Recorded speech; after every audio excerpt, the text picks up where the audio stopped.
Hi అండి, అందరికీ నమస్కారం. ఈరోజు వచ్చేసి మన రాష్ట్రంలో అయితే ఈ రైతు భరోసా ఏదైతే పథకం ఉందో ఇది మన గత 2 సంవత్సరాల నుంచి అయితే మన రాష్ట్రంలో అయితే రైతు భరోసా కొత్త పథకం అనేది ప్రవేశపెట్టింది. గత ప్రభుత్వం చూసుకుంటే మనకు రైతు బంధు అనేది ఉండేది కదా. సో దీనికైతే మన రాష్ట్రం కొత్తగా అంటే మన రాష్ట్రంలో కాంగ్రెస్ పార్టీ అధికారంలో వచ్చి రైతు భరోసాగా అయితే పేరు మార్చడం జరిగింది. సో దీంట్లో అయితే మనకు రైతు భరోసా ఎప్పుడు వస్తాయి అన్నట్టుగా చాలామంది రైతు సోదరులు అయితే అడుగుతున్నారు కదా.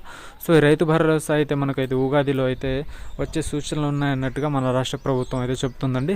సో ముందుగా చూసుకుంటే మనకైతే మన ఛానల్ కొత్తగా వచ్చిన వాళ్ళు ఛానల్ అయితే సబ్స్క్రైబ్ చేసి ఛానల్ని సపోర్ట్ చేస్తాను నేనైతే కోరుకుంటున్నాను. ఎందుకంటే మీరు సబ్స్క్రైబ్ చేసుకోవడం వల్ల మన ఛానల్కి అయితే ఎంతో కొంత సపోర్ట్ ఉంటుందనే ఆలోచనతో అయితే మనమైతే సబ్స్క్రైబ్ అయితే కోరుకుంటున్నాం. దయచేసి సబ్స్క్రైబ్ అయితే చేసుకోండి ఫ్రెండ్స్. ఇప్పుడు మొత్తానికి మన టాపిక్లోకి వెళ్తాయి. ఈ రైతు భరోసా అనే గత కొన్నాళ్ళుగా అయితే అంటే ఒక దాదాపు చూసుకుంటే 1 సంవత్సరం నుంచి అయితే ఈ రైతు భరోసా అనేది రైతుల ఖాతాలు ఇప్పటిదాకా విడుదల చేస్తలేరని రైతు సోదరులు అయితే చాలామంది అయితే మండిపడుతున్నారు కదా. సో రైతు భరోసా ఆపడానికి గల కారణాలు ఏంటంటే మనకైతే మన రాష్ట్రంలో అయితే ఈ శాటిలైట్ సర్వే అనేది జరుగుతున్నాయి. అంటే కొంతమందికి బీడు భూములు ఉన్న వాటికి కూడా రైతు భరోసా వస్తున్నాయి అన్నట్టుగా మన రాష్ట్ర ప్రభుత్వం అయితే ఈ సర్వే చేసిన తర్వాతనే రైతు భరోసా వేస్తామన్నట్టుగా కొంతవరకు అయితే చెప్పడం అయితే జరిగింది కదా.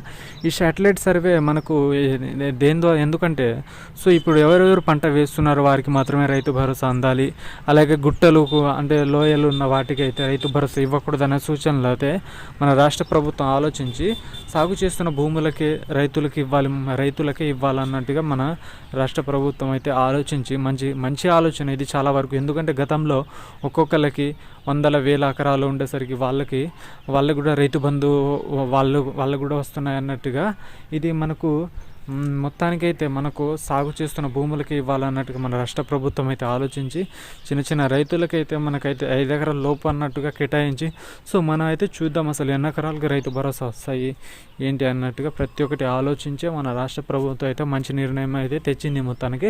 కాకపోతే టైంకు రైతు భరోసా వేయట్లేదని రైతు సోదరులు అయితే ఇబ్బంది పడుతున్నారు. మనకైతే మొత్తానికైతే ఇప్పుడు యాసంగికి సంబంధించి అండ్ వానాకాలం సంబంధించి గతంలో అయితే మనకు హామీలు అయితే 7,500 7,500 15,000 ఇస్తామని చెప్పడం అయితే జరిగింది. కానీ సో మొత్తానికి అయితే రాష్ట్రంలో అయితే ఫైనల్గా అయితే ఒకటి అయితే క్లారిఫై చేశారు. 6,000 అంటే వానాకాలం సంబంధించి యాసంగికి సంబంధించి 6,000 మొత్తం కలిపి 12,000 ఇస్తామన్నట్టుగా చెప్పడం అయితే జరిగింది. సో ఈ 12,000 అయినా ఎప్పుడు ఇస్తారన్నట్టుగా మన చాలామంది రైతు సోదరులు అయితే ఆలోచిస్తున్నారు కదా. సో మనమైతే చూద్దాం. ఇన్నాళ్ళుగా అయితే ఆగాం కదా, సంవత్సరం అవుతుంది మనకు ప్రీవియస్గా విడుదల చేసి. సో దీని గురించి మనం చూద్దామండి. సో మొత్తానికైతే మనకు ఉగాదిలో వచ్చే సూచనలు ఉన్నట్టు అయితే మనకు సమాచారం అయితే తెలుస్తుంది. కొత్తగా వచ్చిన వాళ్ళు మన ఛానల్ అయితే సబ్స్క్రైబ్ చేసి సపోర్ట్ చేస్తాను నేనైతే. Thank you for watching. జై హింద్.